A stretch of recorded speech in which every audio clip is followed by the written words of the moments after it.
associated in isolated systolic hypertension also. Little bit about ambulatory BP monitoring. So you provide the device for the patient to wear and monitor the blood pressure at home for 24 hours, right? It has an improved diagnostic accuracy because so the patient it monitors BP over a long time, and the readings are like every 20 to 30 minutes during daytime and every to 30 to 60 minutes intervals during sleep. So you can get the recording, and after looking at the recording you can diagnose whether it's hypertension or not. And just remember, daytime readings are about 5 to 10 millimeters of mercury lower than the office blood pressure. So the real in ambulatory blood pressure, so the daytime readings are a bit lower, right? So uh, let's go to the secondary causes of hypertension. What are the secondary causes, and how would you like exclude these causes when you take the history and examination? So endocrine causes, renal causes, cardiovascular, and drugs. Like this is a list of causes. So I think these drugs, of course, you need to remember, right? Regarding the endocrine causes, Cushing syndrome, acromegaly, thyroid disease, hyperparathyroidism, right? So all of these can lead to high blood pressure, and cons, adrenal hyperplasia and pheochromocytoma. So when we take specially, so like the important causes of underlying secondary causes, underlying secondary endocrine causes, it's cons syndrome, like so these cons patients can have hypokalemia and may present with muscle weakness, proximal muscle weakness, right? So you can ask that in the history. And pheochromocytoma. So these patients can have the triad of headache, chest pain, and very high blood pressures, right? And features of like sympathetic activity, right? When these levels like go up, so chest pains, maybe arrhythmias, right? Palpitations and headaches, right? So that's the triad of of. So you need to ask so whether this patient has those symptoms. And a Cushing's patient, you can ask if there's any history of weight gain, if there's any history of like stretch marks, right? So we'll be discussing these under the like special modules. So these are important like aspects that you need to look in the history, and you need to exclude this when you take the history, right? So the family history is so important because adult polycystic kidney disease, it's an autosomal dominant disease. So family history of kidney disease, you can ask for that. Renovascular disease, so renal artery stenosis is also an important point, where a patient can present with episodes of flash pulmonary edema, so episodes of acute like breathlessness, right? And ankle edema. So you can ask those things in the history. And drug history is also very important, right? So what are the things that you uh, do in the examination? I told you, you need to look for the features of end organ damage. So starting from the top to bottom, you need to do the fundal examination to see if there's any underlying hypertensive retinopathy, and you need to see if there's any left ventricular hypertrophy. For that, you can see if there's any like heaving apex, right? When there's left ventricular hypertrophy, there would be a heaving apex, right? And you can always auscultate for renal bruit and see whether there are any palpable kidneys suggestive of uh, autosomal dominant like polycystic kidney disease, right? So if there are any like wide purple striae, right, or proximal muscle weakness, those things, and truncal obesity, right, where the like fat deposition is mainly on the abdominal right area. So for this plethoric face, that might indicate Cushing's disease, Cushing syndrome, or if there are any features suggestive of acromegaly like prognatism, right? So if there, so you that those are the things that you need to see in your examination to exclude secondary causes and to see if there's any complications of end organ damage, right? So that's very important. So investigations also looking for these things, right? So you do ECG, right? You can do the ECG, and so you can look for uh, left ventricular hypertrophy as well as, so if there's any hypertensive cardiac disease, there will be what you call the strain pattern, left ventricular strain pattern, where you get ST depressions in the lateral leads, right? So it's not due to ischemia, but it's due to left ventricular strain, right? So those are the things you need to see. You need to do a 2D echo to see. So if in the patients with hypertension and heart failure, it's especially the diastolic dysfunction that they have. So you can see if there are any like underlying ischemic segments also, right? So whether this hypertension has led to ischemic heart disease also, right? Those things you can do. You can do ECG, you can do blood urea serum electrolytes and serum creatinine, looking for underlying renal impairment, UFR. So patients with hypertension, when they have hypertensive nephropathy, can develop very decrease of proteinuria as well, right? And the ultrasound abdomen to assess the size of the kidneys to see if there's any small sized kidneys indicative of CKD, right? So those are the important things. And also endocrine. So if you are suspecting, when you take the history and do the examination and do the basic investigation, if the patient is having hypokalemia suggestive of Conn syndrome, right? Also if the patient has the typical triad of Yo, and if you suspect these things, especially in patients who are like having resistant hypertension or who are very young, like less than 40 years of age, without family history, right? Without any family members affected. So in that case, you need to think about underlying secondary cause, and you can arrange either urinary VMA, that is what is available in Sri Lanka, but this is not a good test. So it's a fractionated urinary metanephrines to exclude fear. And if you are suspecting primary hyperaldosteronism, so there are a lot of tests that you can arrange, like aldosterone renin ratio and things like that. I'm not going into detail, or DST, or like overnight dexamethasone suppression test, or if you're suspecting Cushing syndrome, you can do a thyroid function test. It's, although it's not rare, it's rare. So patients with uh, thyroid disease, thyrotoxicosis, as well as hyperparathyroidism can present with and can have this hypertension, and it's like important to remember, because when you answer the MCQs, these things can appear in the MCQs, right? Uh, so, what are the endocrine changes that can occur in a patient with hypertension for a long time? So these things occur if you don't start treatment, like unless it's controlled. So when the high blood pressure has been there for a long time, uncontrolled for a long time, patient will develop end organ complication. So if the patient has end organ complications, when you assess the patient at first clinical presentation, it indicates that the patient has been having hypertension for a long time, right? So you need to examine the retina. So these are the stages of hypertensive retinopathy. Uh, so so these are like fundal images of grade from I have included grade 1 from like a severe stage of grade 4.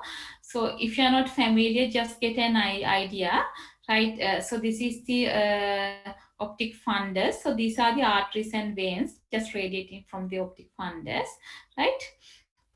So there could be arteriolar thickening. So what is called as with increased like reflectiveness, it's silver wire. We call it as silver wiring, because these can be like asking the MCQs. Just remember the name.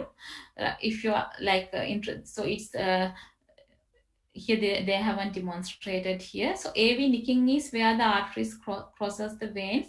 There could be like constriction of veins where the arterioles crosses the veins, right? So that's in the second stage, grade 2 hypertensive retinopathy. And when the grade 3 and grade 4 hypertensive retinopathy is quite severe, right? So you can see evidence of retinal ischemia. So these are like flame-shaped hemorrhages, so indicative of retinal ischemia, and also cotton wool spots, right? These are the cotton wool spots. So these things indicate like this is this stage is grade is more than grade 2, either grade 3 or grade 4. And in grade 4 hypertensive retinopathy, you have papilledema, right? So this is a grade 4 image of grade 4 hypertensive retinopathy, right? So that's important. So if you are given pictures, it's important to know these things as well, and it can be questioned in the MCQs as well, right? So they can give a question in patient with long-standing hypertension. There could be a silver wiring in the retina. So to mark it right or wrong, you need to know these things, right? So this is a very good diagram which depicts everything, right? Uh, which depicts uh, in a patient with established hypertension how these organs can get affected, right? So in the kidney, it's proteinuria, and there's another entity called nephrosclerosis, right? It both of these can lead to chronic kidney disease, right? So in patients with hypertension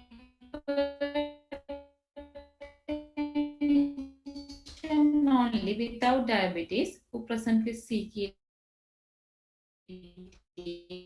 it's because of nephrosclerosis, right? So what are the cardiac yes, internet connection. In renal disease, they can have proteinuria, nephrosclerosis, which can lead to end-stage kidney disease. And in cardiac disease, so it leads to left ventricular hypertrophy, right? Hypertrophied left ventricle with left ventricular strain. So what are the things associated with left ventricular hypertrophy? So yesterday we discussed hypertension is a risk factor for coronary artery disease as well. So when I did the first module introductory course, we discussed hypertension is a common cause for atrial fibrillation. So coronary artery disease, atrial fibrillation, ventricular tachyarrhythmias, and ultimately systolic and diastolic dysfunction. So initially diastolic dysfunction, and they can develop with the advanced stages systolic dysfunction also. So it can lead to congestive cardiac failure. So myocardial infarction, congestive cardiac failure, or tachyarrhythmias, right? So they can develop hypertensive retinopathy. We discussed this. Or Binswanger disease is a small vessel disease of the brain, right? So in patient with like chronic ischemic changes of the brain, which where you can like appreciate it in the neuroimaging. So what you just need to see remember here is like it can lead to dementia, right? Chronic persistent hypertension with chronic ischemia of brain can lead to dementia, and also TIAs and strokes, because hypertension, just like it's a risk factor for coronary artery disease, it's a risk factor for cerebral vascular disease as well. So it can lead to transient ischemic attacks and strokes. So these are the like end organ manifestations in hypertension. So how would you manage a patient with hypertension? So it's very important to know. So when you control blood pressure adequately, so when the patient is on antihypertensives continuously, right? It reduces the all-cause mortality and reduction of end-organ complications. So this is very important. You can educate the patients before you start these tablets, because otherwise the patient will conclude that while the patient is on antihypertensive, when their blood pressures gets normal, they think that they are all right, and they tend to stop it. That's one of the like clinical problems that you see in these patients. So you need to advise them the treatment is lifelong, so it is to prevent this complication and also all cause mortality, right? So therapeutic lifestyle modification, so it is just the same: cessation of smoking, right? So if they have underlying diabetes, So to engage in exercises, right? Good glycemic control, take your drugs properly, about as advice about compliance, and also to engage in yes exercises, and also mild like consumption of alcohol within safe limits, right? So these are the therapeutic lifestyle modifications, and also like low salt diet, right, will also be beneficial. Uh, and you need to assess the cardiovascular risk, right? You need to assess if they have higher cardiovascular risk, you need to start them on additional treatments, right? So so the management is mainly you suggest the patient about therapeutic lifestyle changes and cardiovascular risk assessment. There are various scores, like Q risk scores and things like that. You need to assess the cardiovascular risk. And then the pharmacotherapy. The pharmacotherapy is very important, right? It's really unlikely, like a lot of patients with hypertension, some patients like high blood pressures are controlled with like monotherapy, but a lot of patients need at least two drugs, and some patients need sometimes three drugs to control. So single pill combination therapy is also available. So these are the antihypertensives, right? So if you look, uh, broadly it's the AC inhibitors or the AC angiotensin receptor blockers, right? Either of these two, calcium channel blockers, and thiazide diuretics. So these are the main antihypertensives, like which I will tell you how you select out of these what to start first, depending on the patient's age and risk factors, right? And spironolactone, of course, is reserved for patients with resistant hypertension as a fourth line treatment, right? So, what are the like? First of all, you need to know the indication. So this is when the you need to remember your stages of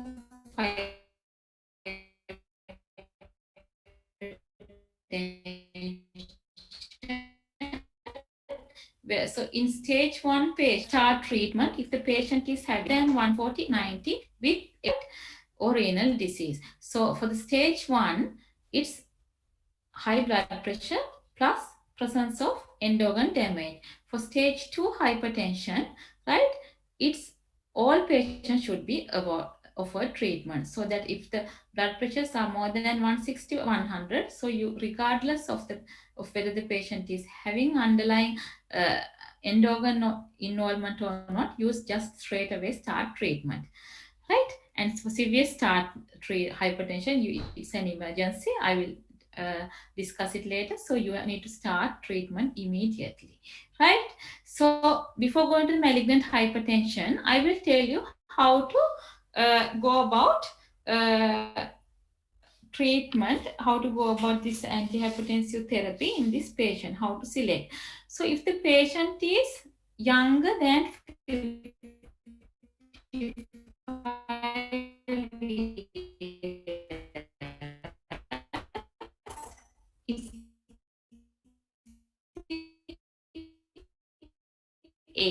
So here A is for AC inpatient, right?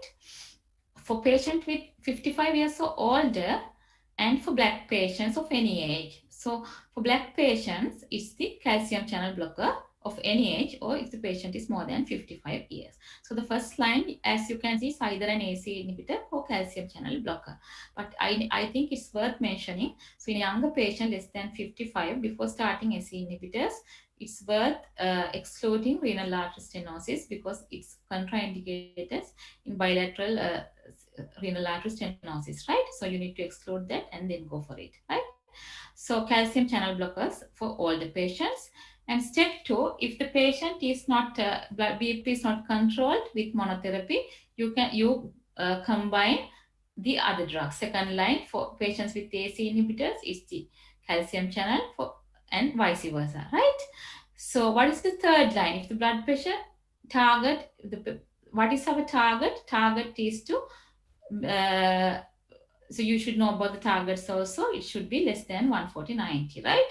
So those are the targets, and especially if the patient is having underlying like diabetic nephropathy or hypertensive nephropathy, end organ damage, you need to go for a like tight tight blood pressure control, like 135 by less than 135 by 95 or one less than one even 130 by 80. So it's like individualized treatment targets, right?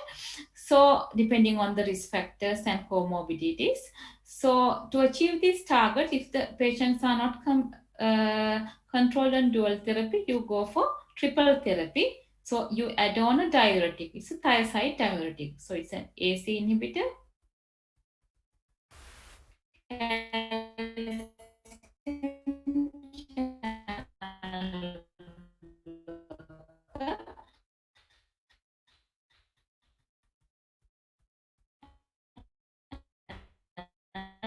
thiazide diuretic. So that is the step 3. So what is resistant hypertension? We discussed this. It's the if the blood pressure is not controlled, right? Despite the fact that the patient is on 3 antihypertensives, including diuretics. So in cases of resistant hypertension, you can go for a fourth line therapy, and it's very important to exclude secondary causes as well. So you add on spironolactone or an alpha blocker or a beta blocker, right? So a beta blocker, consider seeking specialist advice. So beta blockers are not really good at reducing blood pressure, but you can add on beta blocker. But you should, if you're suspecting of your fear, just remember this is very important. You should, alpha blockers are the first. You have to alpha block the patient first, and then only you can start beta blocker, right? So that is all about the management. I think we discussed everything. And now we can go to the malignant hypertension. So it's a medical emergency, right? Malignant hypertension is a medical emergency. So how do you diagnose malignant hypertension? So the patient will present with extremely high blood pressure,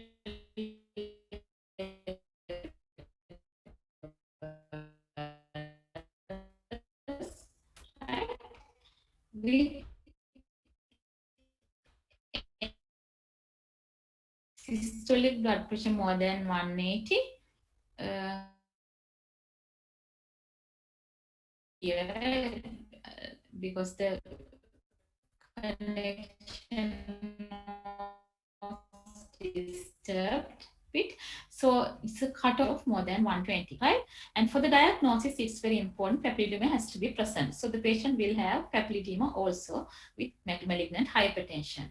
So this is all about terminology, right? What is hypertensive emergency and what is hypertensive urgency? Hypertensive urgency is where the patient has very high blood pressure, extremely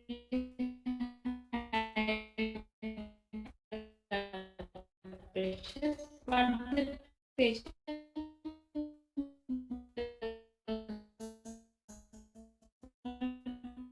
have any end organ involvement and no papilledema either. That's an hypertensive emergency, right? So your aim is to just control blood pressure, right? Associated with malignant hypertension, it's severe end organ damage. So malignant. So how would you manage? Important to know the key management steps. You don't try to lower the BP within minutes because it might lead to cerebral vaso. I hope you can hear me well.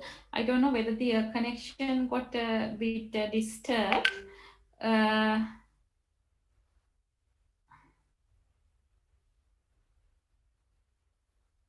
All right. Uh, I think I will, yeah. So because the connection got a bit disturbed, I will start from the beginning of malignant hypertension. So malignant hypertension is a medical emergency, right? It's a hypertensive emergency where extremely high blood pressure level is associated with end organ damage. Right? And the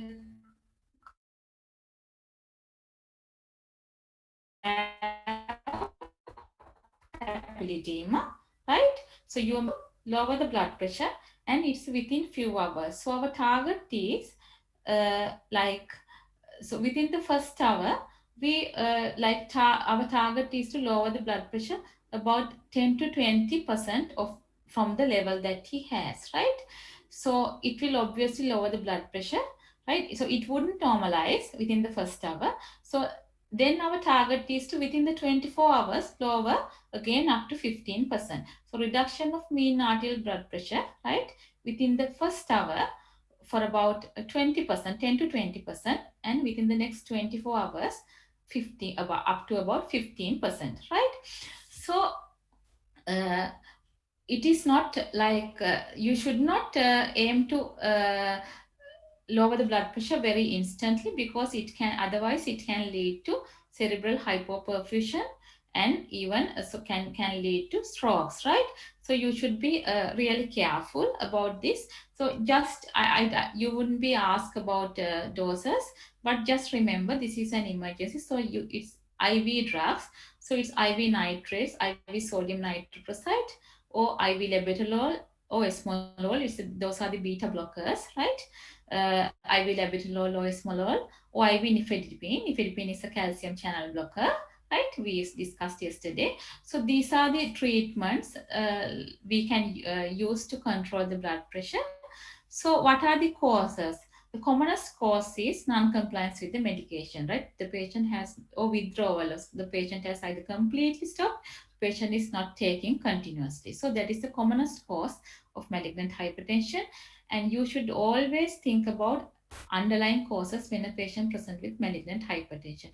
It's not really like usual for a patient who is on a long-term antihypertensive to present with malignant hypertension unless the patient has underlying cause as well. So you should look for these underlying causes. So we discussed already these things were discussed under the hypertension section. I think we can go to the questions before we start the next valvular heart disease part. Okay. So the question, I am sharing the questions. Okay. One of heart failure. It is from another section. All right.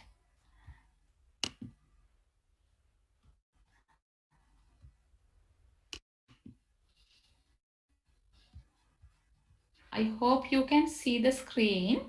Uh, Question 9, 25-year-old male presents with a blood pressure of 180 by 110.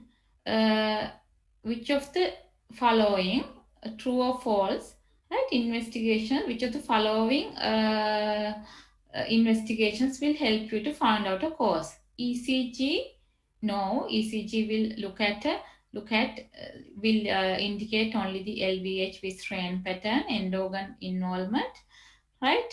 Uh, we'll come to ultrasound abdomen. So ultrasound abdomen, so if the patient is having polycystic kidneys, it can be diagnosed by the ultrasound abdomen, right? And also if you do it with Doppler, and if you can screen the patient for the renal artery stenosis as well. So ultrasound abdomen will detect an etiology of polycystic kidneys. With Doppler, you can detect renal artery stenosis as well. So that is true. Estimation of urinary catecholamines, yeah, that is for the screening test for the pheochromocytoma. Serum electrolytes, no, that is false. So just because a patient is having hypokalemia, we cannot say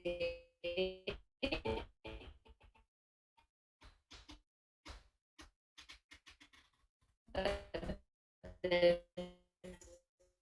patient is having underlying like it wouldn't indicate X-ray? No, right? So next question regarding malignant hypertension. Yes, I forgot to tell you about the symptomatology. We didn't talk about it. So it is the acute severe onset of severe headache, right? And acute breathlessness that the patient presents with flash pulmonary edema, right? With because of uh, like because very high blood pressure, the left ventricular can go into failure, and with the flash pulmonary edema, acute breathlessness, and severe headache. So that is a typical presentation. And papilledema is not only common, it should be present for the diagnosis as well. That's true. So first one true, second one true. IV nitrate is contraindicated. No, it's the treatment of choice to bring down the blood pressures. Blood pressure should be brought down to normal levels within 10 minutes. It's just not normalization, it's try to bringing down the mean arterial pressures about 25%, 20% reduction within the first hour. So that is first. Essential to look for secondary causes. Yes, it's absolutely essential to look for a secondary cause, right? So we are going for the 11th question. Treatment of hypertension. Calcium channel blockers are contraindicated in patients over 65. If you can remember the arm, A for patients less than 55, AC inhibitors, calcium channel blockers for those who are more than 55. So it's indicated, that is false, and there's no cutoff at 65. Elderly, you can use anytime, right? Spironolactone is recommended in resistant hypertension. That is true. We discussed this. Combination of AC inhibitors and ARB blockers are best avoided. Yes, I told you. So AC inhibitors, A stands for AC inhibitors. So we don't give combined therapy, AC inhibitor and ARB blockers. So AC inhibitors are the first line always, even for hypertension and even for heart failure. So we discussed this for high heart failure. So if the patient develops cough, which is a quite common adverse effect, patient can develop while on AC inhibitors. So if the patient cannot tolerate AC inhibitors as a second line therapy, we omit the AC inhibitor and start ARP blockers like losartan, candesartan, and things like that. Right? So methyl dopa is contraindicated in pregnancy. That is false. Methyl dopa is indicated, and so there are drugs which can be prescribed in pregnancy, methyl dopa, nifedipine. So those are the drugs which can be prescribed. All other drugs like AC inhibitors, right? Beta blockers, all are contraindicated because of the teratogenicity, right? Side effect. So methyl dopa is indicated. So weight reduction alone decreases BP. This is bit controversial. I think some part of this stem is missing. Weight reduction can also reduce BP, but it's about 3 to 5 millimeters, definitely less than 10 millimeters of mercury, right? So from the systolic. So weight reduction alone decreases BP. That's right, weight reduction. That's why you advise the patient to engage in therapeutic lifestyle changes, right? But it wouldn't but definitely you should start the patient on treatment, right? So if this is the MCQ, weight reduction alone decrease BP. Yes, that is true, that decreases BP, but not significantly, right? So that is the important thing that you need to understand.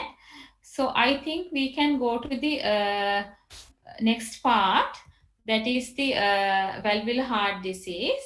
So I think we are not running out of time today. So we have about nearly 1 hour. Yeah. So we'll go through the questions as well very quickly. There are about 3 questions. So these questions are on, just go through the question regarding AS manifest as syncope. Have I shared the screen? Yeah. All right. We are in, sorry. Yeah. We were discussing questions. So, manifest as syncope is a complication of bicuspid valve associated with low volume pulse, is the commonest valve involved in rheumatic fever, can manifest as angina. Alright, we'll see whether we'll be able to answer all after doing the module.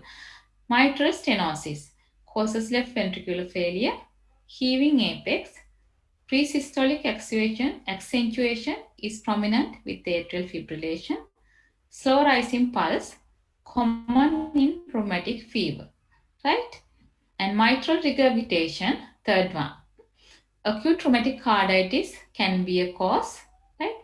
Third, heart sound manifest signifies bad prognosis. Thromboembolism is less common in AMS, right? Less common than in MS. May occur due to aortic valve disease. Fifth one, murmur may radiate to the neck, right? So we'll come back to the questions.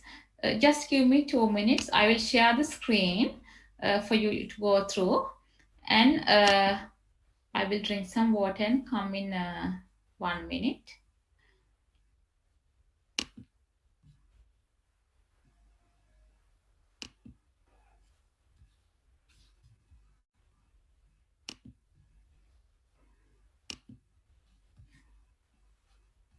Yes, so this is, I think you can see the screen.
All right.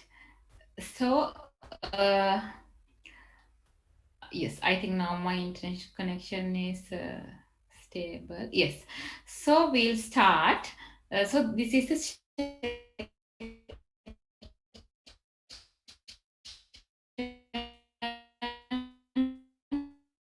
non-valvular heart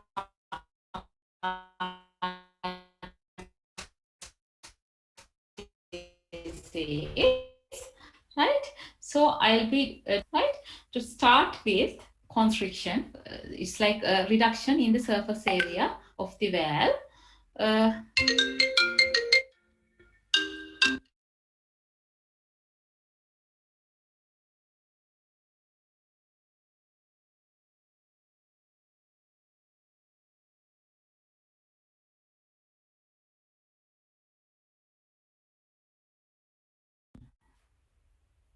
I hope you all can hear.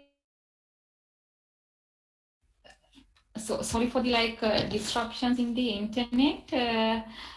So I think yes. So I'll try to overcome that next. Yes. So we will start from the beginning.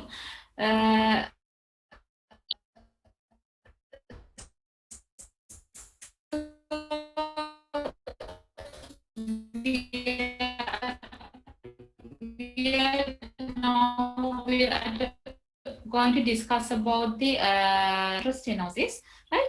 So what is located in the left? It connects the left atrium to the left ventricle. I hope all of you can hear me. So I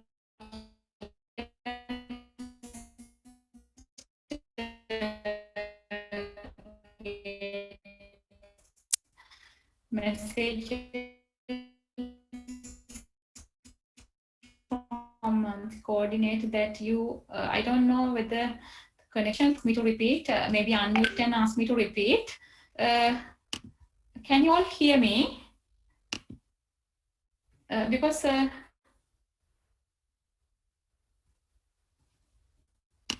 I hope you can hear me. Just a minute. I will just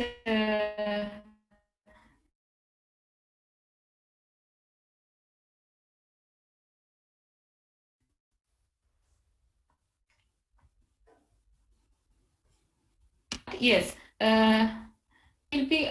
Can you unmute yourself and just let me know?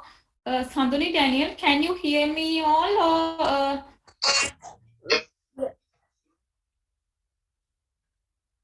all right. Okay. Okay. All right. All right. Okay. So if you just miss details, just let me know. You can always unmute and let me know, right? Okay. All right. Okay. Thank you. Uh, so mitral stenosis. So what is the etiology behind mitral stenosis? So rheumatic heart disease is the chronic mitral valvular disease, right?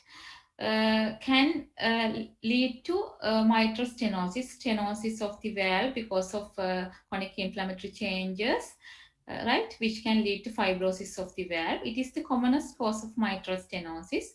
Lutembacher syndrome is acquired miss with a common but could be questioned in a MCQs, just remember, and elderly. So elderly patients can also present with mitral stenosis, right? So those are the etiological factors.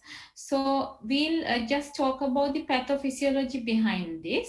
So mitral valve connects the left atrium with the left ventricle. So as you know, when the mitral valve gets stenosed, which means the area from which the blood passes when the left atrium contacts in systole, right? So that area gets reduces. So the left atrial pressure tend to increase. And when the left atrial pressure increases, right, there would be left atrial hypertrophy and dilatation, right?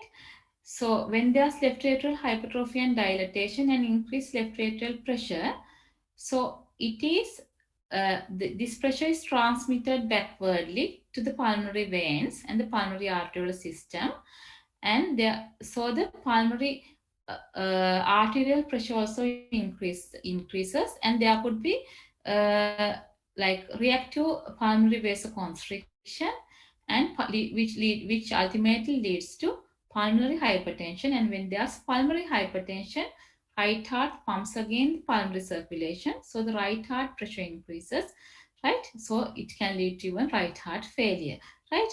So increased pulmonary capillary wedge pressure, yes, with the pulmonary hypertension and with the backward pressures, pulmonary capillary wedge pressure also gets increased. So it can be followed by pulmonary edema. I discussed this when the atrial gets hypertrophied and dilated. So there could be disorganized like rhythms generating from the atria. So there could be atrial fibrillation, right?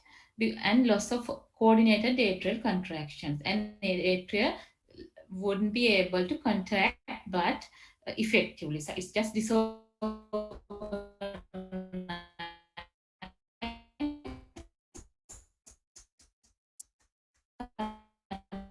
contraction.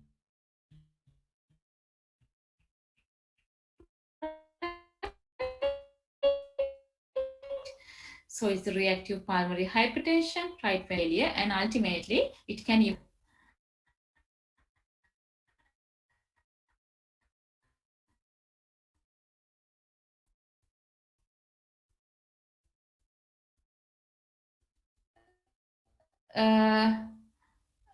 So the backward pressure develops up, right? And ulceration and failure, and which can ultimately lead to tricuspid regurgitation, right? And when the atria gets dilated,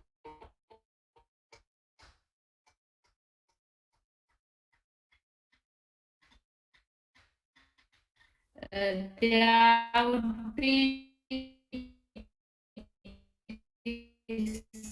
like what are the signs that you're going to elicit in a patient with mitral stenosis, right? So we'll come to this. Uh, so we'll start from the pulse. So we'll come to this later as a revision. So we'll start from the pulse. So what is the pulse? So pulse will be small volume pulse in these patients, and it's irregularly irregular if they have atrial fibrillation, and it's in severe disease that they get atrial fibrillation, right? So you need to examine the jugular veins, right? Veins will be distended, and there would be elevated JVP as well, distended JVP, and also if pulmonary hypertension is there, in the presence of pulmonary hypertension, there would be giant A waves as well, right? So these are the things that you are going to elicit in the physical examination. Now you are going for the auscultation, this palpation of the chest. So what are you going to elicit? This patient with mitral stenosis will typically have a tapping apex, right? Tapping apex. So you can, that's because of, right? So you can feel the apex coming and tapping on your finger when you palpate, and the palpable first heart sound that you can appreciate in the left sternal border, right, when you examine. And it would be a sustained parasternal impulse in the presence of right ventricular hypertrophy, right? When there's pulmonary hypertension and right ventricular hypertrophy, when you just examine, when you lay your hand like this on the left sternal border, there would be a sustained parasternal impulse, right? Because of right ventricular hypertrophy. And auscultation, what are the features? These are very important. These can be asked again and again in the questions, and important for your short cases as well. So during the auscultation, loud first heart sound. In mitral stenosis, if the mitral valve is pliable, right? So usually in early stages, early and moderate MS, there would be a loud first heart sound, right? And there would be an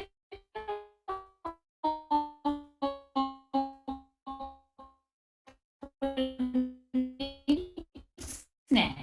This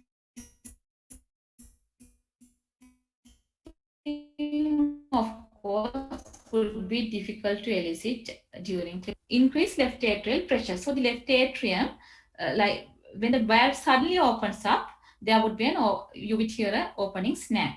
So how about the murmur? So the mitral valve is stenos. So the murmur is a mid-diastolic rumbling murmur. So it's a characteristic mid-diastolic rumbling murmur. So you need to auscultate in the apex, right? It's best heard with the bell of the stethoscope held lightly. So you have to keep your bell of the stethoscope in the cardiac apex, right? And with the patient lying on the left side and the breath held on expiration. We discussed left-sided cardiac murmurs are best heard during expiration, right? So with the patient lined on the left side with the breath held during expiration, you can appreciate the low pitched, right? It's a soft murmur, mid diastolic, rumbling type of mid diastolic murmur. So for the soft murmurs, you use the bell of the stethoscope. You can hear with the bell. And what are the features that you are going to pick up during examination? Features suggestive of pulmonary hypertension. So there would be right ventricular heave. I already talked about this, right? And the loud pulmonary component of the second heart sound, right? So the loud P2. So S1 is first heart sound is loud. if the mitral valve is pliable, right? So the loud P2 component of the second heart sound. So you, when you like auscultate, you will hear those things, right? So you need to like train your ear by doing a lot of clinical examinations. You can appreciate these things. And there would be signs of, if the patient is in right